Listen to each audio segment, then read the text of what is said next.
Good morning and welcome to all of you in RS Education class. As a English subject, we learn today pedagogy of English language. सभी को नमस्कार। RS education class में हम सभी English के शिक्षण के शास्त्र के अंतर्गत आज हम प्रिंसिपल्स ऑफ लैंग्वेज लर्निंग भाषा सीखने के सिद्धांतों के बारे में अध्ययन करेंगे। इससे पहले हमने language meaning, definition, characteristics, function आदि के बारे में पढ़ा था। तो आज हम पढ़ते हैं प्रिंसिपल्स ऑफ लैंग्वेज लर्निंग, भाषा सीखने के प्रमुख सिद्धांत। Children can learn any language as easily as walking, running, playing, etc. बच्चा भाषा को ठीक उसी प्रकार सरलतापूर्वक सीखता है जिस प्रकार वो चलना, दौड़ना और खेलना। अर्थात हम ये कह सकते हैं कि भाषा सीखना उतना ही स्वाभाविक होता है जितना किसी के बच्चे के द्वारा अपनी सामान्य दैनिक क्रियाओं को करना। Language learning has little to do with the medium of a school. भाषा शिक्षण को स्कूल में एक माध्यम के रूप में सिखाया जाता है या स्कूल में पहुंचकर वो भाषा को एक माध्यम या साधन के रूप में सीखता है। It rather depends on teachers application of principles of language learning. ये इस बात पर अधिक डिपेंड करता है, निर्भर करता है कि टीचर भाषा सिखाने के अंतर्गत किस प्रकार सीखने के सिद्धांतों का अनुप्रयोग करता है, कितनी अच्छी तरीके से वो इन सिद्धांतों को अपने भाषा अधिगम के अंतर्गत शामिल करता है। इस पर लैंग्वेज टीचिंग की सफलता निर्भर करती है। अब देखते हैं कौन कौन से सिद्धांत हैं। पहला है हैबिट फॉर्मेशन। तो भाषा सीखने के लिए आदत का निर्माण होना जरूरी है, अर्थात वो जो भी उसे सिखाया जाता है वो उसके व्यवहार में अगर शामिल हो जाए तो वो आसानी से सीख सकता है। इसका मतलब हमें हैबिट निर्माण करना है इसमें। Language learning is a habit formation process. भाषा सीखना की प्रक्रिया जो एक होती है वो आदत निर्माण करना होता है, अर्थात उसके व्यवहार में लाना होता है। It is a process during which various language habit are formed. ये एक प्रकार की प्रक्रिया होती है जिसमें हम विभिन्न प्रकार की लैंग्वेज को अपने आदत में या व्यवहार में लाकर आसानी से सीख सकते हैं। Therefore, listening, speaking, reading and writing habits are to be formed consciously and unconsciously। जैसा कि हम जानते हैं कि सुनना, लिसनिंग अर्थात सुनना, स्पीकिंग बोलना, रीडिंग अर्थात पढ़ना और राइटिंग अर्थात लिखना are habit to form consciously unconsciously. इन आदतों का प्रयोग करके हम स्वाभाविक रूप से या अस्वाभाविक रूप से भाषा को अपनी आदत में शुमार कर सकते हैं, अर्थात व्यवहार में ला सकते हैं। इसीलिए बच्चा जो होता है उसको अक्सर किसी पाठ को या भाषा को पढ़ने के लिए बार बार कहा जाता है, उसी को बोलने के लिए प्रेरित किया जाता है या उसको कई बार लेखन कार्य के लिए कहा जाता है। तो इस प्रकार उससे उस भाषा के प्रति व्यवहार में लाया जाता है और उससे एक आदत का निर्माण किया जाता है। और दूसरा सिद्धांत है practice and drill. Language learning is a habit forming process. जैसा कि आप जानते हैं भाषा सिखाने की प्रक्रिया में आदत निर्माण का प्रोसेस शामिल होता है। For this purpose sufficient practice and drill is needed. और आदत निर्माण के लिए उसमें उसके लिए प्रैक्टिस अर्थात बार बार दोहराना और अभ्यास की ज़रूरत होती है, क्योंकि आप जानते हैं बिना अभ्यास के कोई कार्य सफल नहीं होता है। इसलिए बच्चों को बार बार उस चीज़ का, भाषा का अध्ययन कराया जाता है, चाहे वो रीडिंग के द्वारा हो, चाहे राइटिंग के द्वारा हो, चाहे लिसनिंग के द्वारा हो, उसको बार बार प्रैक्टिस कराई जाती है, जिससे उस भाषा पर संपूर्ण अधिकार प्राप्त कर सके। तीसरा है ओरल अप्रोच। ओरल अर्थात ध्वन्यात्मक रूप से, जो हम मौखिक रूप से बोलते हैं या सीखकर। A child learns to speak his mother tongue before reading और राइटिंग इट। क्योंकि हम जानते हैं बच्चा जो होता है लिखने और पढ़ने से पूर्व वो केवल सुनकर सीखता है, क्योंकि कोई भी बच्चा अपनी जो मातृभाषा होती है या प्रथम भाषा होती है उसको केवल सुनकर ही सीखता है, और उसके बाद वो उसको पढ़ना और लिखना सीखता है। This principle should be adapted in learning and teaching A second और फॉरेन लैंग्वेज। इन्हीं सिद्धांतों का प्रयोग हम भाषा को सिखाने के लिए प्रयोग करते हैं, अर्थात द्वितीय या जो विदेशी भाषा होती है उसको सिखाने के लिए भी इन्हीं सिद्धांतों का पालन किया जाता है। अर्थात पहले उसको स्पीकिंग सिखाई जाती है, पहले उसको लिसनिंग, फिर उसके बाद स्पीकिंग सिखाई जाती है, फिर उसको रीडिंग और उसके बाद राइटिंग सिखाई जाती है। तो इसका एक क्रम होता है, पहले उसको मौखिक रूप से भाषा सीखने के अवसर प्रदान करते हैं। अब चौथा है नेचुरल ऑर्डर ऑफ लर्निंग। स्वाभाविक क्रम ऑफ सीखने का, जो सीखने का एक स्वाभाविक क्रम होता है, ठीक है, उसी क्रम में सिखाया जाना चाहिए। अब उसका क्रम क्या होता है? जो किसी भाषा के सीखने का क्रम है, पहला होता है लिसनिंग, उसके बाद स्पीकिंग, उसके बाद रीडिंग और उसके बाद राइटिंग। ये है भाषा को सीखने का एक व्यवस्थित क्रम। सबसे पहले लिसनिंग अर्थात सबसे पहले सुनना, उसके बाद स्पीकिंग, फिर बोलना सिखाया जाता है, उसके बाद रीडिंग पढ़ना और उसके बाद राइटिंग। तो ये एक स्वाभाविक आपका भाषा सीखने का क्रम है, इसी क्रम में भाषा सिखाया जाना चाहिए। In this order a child learn his और her mother tongue without any formal instruction. और इस प्रकार कोई भी बच्चा अपनी मातृभाषा अर्थात प्रथम भाषा को सीखता है, उसी प्रकार सामान्य निर्देश के द्वारा वो बच्चा अन्य विदेशी भाषा को सीख सकता है, यदि सीखने की एक क्रमबद्ध व्यवस्था का पालन किया जाता है। अर्थात listening, speaking, reading and writing आदि कौशलों को एक क्रम में सिखाया जाता है। इसके बाद आता है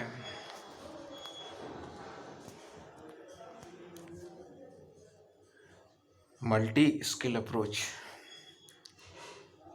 मल्टी स्किल अप्रोच अर्थात बच्चे में विभिन्न कौशलों को एक साथ सिखाना या उसमें विभिन्न कौशलों को सीखने के लिए प्रेरित करना है। All the 4 language skills are to be given their due importance when learning और teaching them. No skill should be over emphasized और नेग्लेक्टेड। जैसा कि आप जानते हैं, अभी हमने पढ़ा था listening, speaking, reading and writing, ये तीनों आपके स्किल्स कही जाती हैं अर्थात कौशल कहे जाते हैं, जो कि आपके शिक्षण प्रक्रिया में बहुत ही आवश्यक होते हैं। इन चारों कौशलों में दक्ष होना आवश्यक है, और इसीलिए इन चारों कौशलों को बच्चों को समान रूप से सिखाया जाता है, न ही किसी कौशल को कम और न ही किसी को ज़्यादा सिखाया जाता है। सभी का समान रूप से सिखाया जाना आवश्यक है, क्योंकि यदि बच्चा ठीक से लिसनिंग नहीं करेगा तो उसको रीडिंग भी नहीं कर सकता है और न ही उसको राइटिंग से, क्योंकि जब ठीक से सुनेगा तभी वो उसको एक्सेप्ट करेगा और उसको सीखेगा और उसके बाद बोलेगा और उसके बाद पढ़ सकता है और उसके बाद राइट कर सकता है। तो मल्टी स्किल जो सिखाई जाती है, listening, speaking, writing and reading, वो चारों महत्वपूर्ण हैं, किसी को भी ना अधिक महत्व दिया जा सकता है और नहीं किसी को नेगलेक्ट किया जा सकता है। इसी को चाइल्ड में सभी स्किल्स अत्यंत महत्वपूर्ण है और सभी का महत्व है। Selection and gradation one should process for simple to difficult in language. जैसा कि आप जानते हैं कि किसी भी चीज़ को सिखाना है तो सबसे पहले हम सरल चीज़ सिखाते हैं, फिर उसके बाद धीरे धीरे हम कठिनाई का स्तर बढ़ा जाते हैं। तो उसी सिद्धांत का पालन भाषा को सिखाने में भी किया जाता है कि हम सिंपल टू डिफ़िकल्ट की ओर चलते हैं, अर्थात सरल से कठिन की ओर लेके चलते हैं। ठीक है। Therefore vocabulary and structure of language should be selected and graded as per their frequency, teachability and difficulty level। तो किसी भाषा को सिखाने पहले हम उसकी शब्दावली और उसकी संरचना को सिखाते हैं। जैसे हमें इंग्लिश सिखाना है तो सबसे पहले हम उसमें अल्फ़ाबेट के बारे में नॉलेज कराएंगे, फिर उसको वावेल्स या कॉन्सोनेंट के बारे में बताएंगे, फिर उससे हम वर्ड्स निर्माण सिखाएंगे, फिर उसको वोकेबुलरी, और उसके बाद हम उसको टेंस या अन्य चीज़ों के बारे में परिवर्तित करेंगे। तो इस प्रकार हम देखते हैं कि हम किसी भी जो होता है छात्र को यदि सिखाना है तो उसको सिंपल से डिफ़िकल्ट के लिए ले जाएंगे, और भाषा सिखाने के लिए हम वोकेबुलरी और स्ट्रक्चर और लैंग्वेज से स्टार्ट करते हैं और धीरे धीरे उसकी जो होता है फ्रीक्वेंसी और टीचबिलिटी एंड डिफ़िकल्टी लेवल को बढ़ाते जाते हैं। पहले आसान, फिर उससे कठिन और फिर उससे कठिन। पहले प्रारंभिक स्तर पे उसी अनुसार हम अधिगम व्यवस्था को सरल से कठिन की ओर ले जाते हैं, अर्थात सरल से कठिन सिद्धांत या सिंपल टू डिफ़िकल्ट सिद्धांत का पालन करना चाहिए।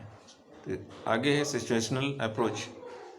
The English language should be taught in situation which is the natural way in which A child learns his mother टंग। जैसा कि हम जानते हैं कोई भी अधिगम जो होता है वो तभी सफल होता है जब उसके लिए हम उचित माहौल प्रदान करें या उसको व्यवहारिक रूप में प्रयोग होता है। इसलिए हमें किसी भी अपने अधिगम सामग्री को व्यवहारिक सामग्री से रिलेटेड करते हुए सिखाना चाहिए या उसी प्रकार का स्वाभाविक आपका माहौल या एनवायरनमेंट प्रदान करना चाहिए। तो यहाँ इंग्लिश को सिखाने में जिस प्रकार स्वाभाविक तरीके से बच्चा प्रथम लैंग्वेज सीखता है, उसी प्रकार हमें अन्य लैंग्वेज को सिखाने के लिए वही माहौल, वही सिचुएशन या एनवायरनमेंट प्रदान करना चाहिए।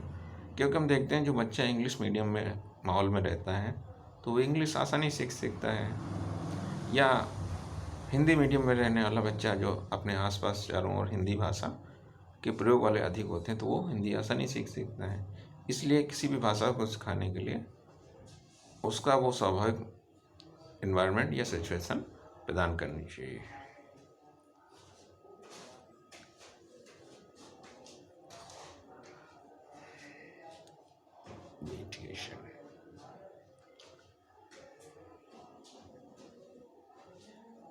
इसके बाद आता है imitation. The child learns his mother tongue by imitation. किसी भी बच्चे को भाषा सिखानी है तो उसको डायरेक्ट उसी मेथड से शुरुआत से ही उसी रूप में सिखाया जाता है। जैसे the English teacher must provide a good model of speech before the learners. जैसे बच्चा होता है उसको माता शुरुआत से ही जैसे गाय दिखाती है तो गाय नहीं कहती, वो इंग्लिश कहती है दिस इज़ काउ या दिस इज़ बुक। ठीक है। तो इस प्रकार बच्चा डायरेक्टली स्टार्टिंग से ही उस भाषा को सीखता है, और इसके लिए एक टीचर को एक आदर्श प्रस्तुत करना होता है, स्पीच ऑफ लर्नर्स बिफोर। ठीक है। The English teacher must provide a good model of speech before the learners. Learners के सामने टीचर को एक आदर्श रूप में अपनी स्पीच रखनी होती है, अर्थात वो उसे खुद पहले स्वयं को शुद्ध उच्चारण करना होता है और लर्नर के सामने एक आदर्श के रूप में प्रस्तुत करने होता है। Audio visual aids should be used, और इसके लिए हमें दृश्य श्रव्य सामग्री का उपयोग भी करना चाहिए, क्योंकि दृश्य श्रव्य सामग्री जो होती है अधिगम को सफल बनाने में के लिए सहायक होती है। अब अगला है motivation. Motivation plays an important role in learning a language, thus learner should be motivated. हम जानते हैं किसी भी कार्य को करने के लिए बच्चे को जो प्रेरणा दी जाती है या प्रेरित किया जाता है तो वो उस चीज़ को आसानी से सीखता है। इसलिए हमें लैंग्वेज को सिखाने के लिए भी मोटिवेशन की आवश्यकता होती है और लर्नर को मोटिवेट किया जाना चाहिए। Exposure, a child learns his mother tongue because he is expose to it. हमें बच्चे को उस किसी भी चीज़ को सीखने के लिए या उसको उसके ज्ञान या उसके सीखने को व्यक्त करने का अगर अवसर देते हैं तो वो उसको और अच्छे से सीखता है। इसलिए हमें जिस प्रकार बच्चा अपनी मातृभाषा या प्रथम भाषा को व्यक्त करने के अधिक से अधिक अवसर मिलते हैं तो वो उसको आसानी से सीखता है। तो उसी सिद्धांत का प्रयोग हमें दूसरी भाषा या विदेशी भाषा के सीखने के लिए भी करने चाहिए। A child learns his mother tongue because he is expose to it.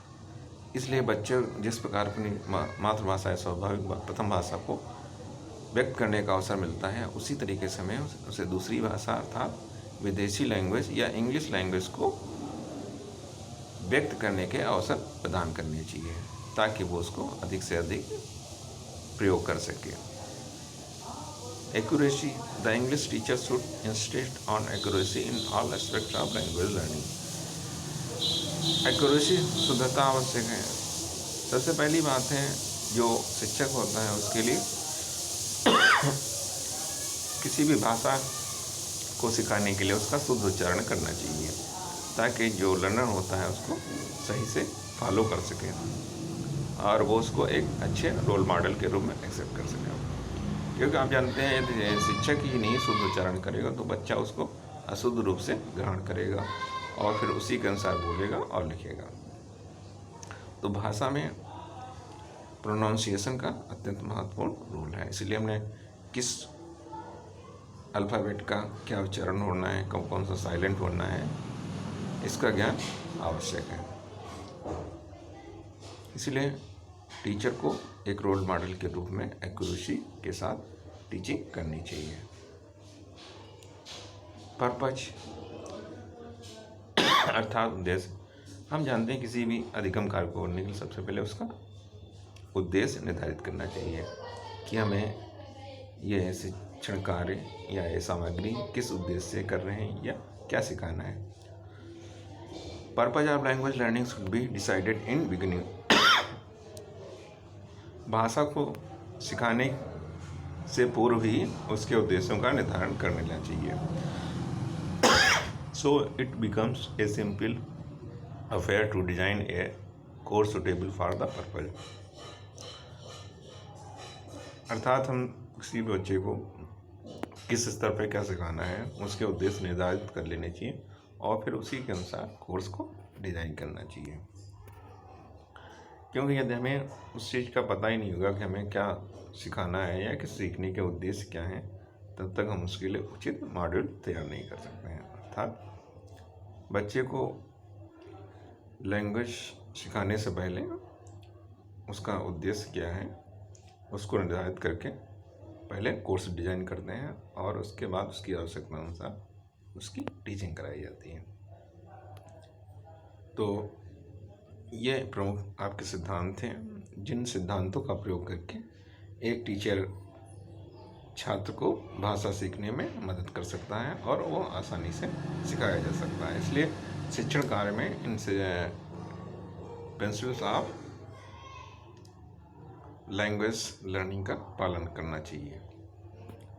आप सभी को यहाँ पर इसमें महत्वपूर्ण क्वेश्चन है कि right the principles of English language learning. भाषा सीखने के प्रमुख सिद्धांतों के नाम क्या हैं।